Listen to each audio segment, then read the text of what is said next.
Pas njoftimit nga presidentja e Komisionit Evropian Ursula von der Leyen për heqjen e pjesës tjetër të masave ndaj Kosovës, organet e Bashkimit Evropian janë duke punuar që kjo të ndodhë diku në pjesën e hershme të vitit që vjen.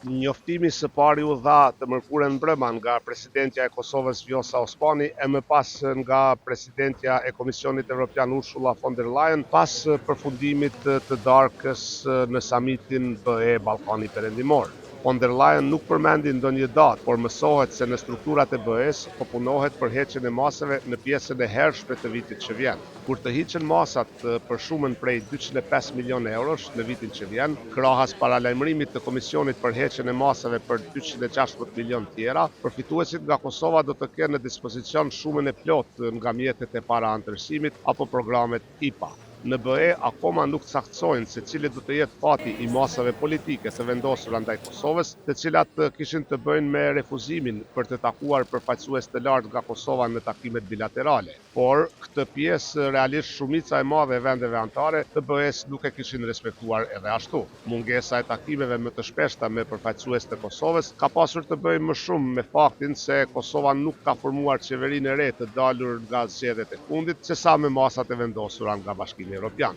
Duke hequr disa masa dhe duke njoftuar për heqjen e masave të mbetura, BE-ja tash po realizon në një mënyrë edhe premtimin se masat do të hiqen pasi të sigurohet transferimi i qetë i pushtetit lokal në 4 komunat në veri të Kosovës. Për KTV-n nga Brukseli, Augustin Palokaj.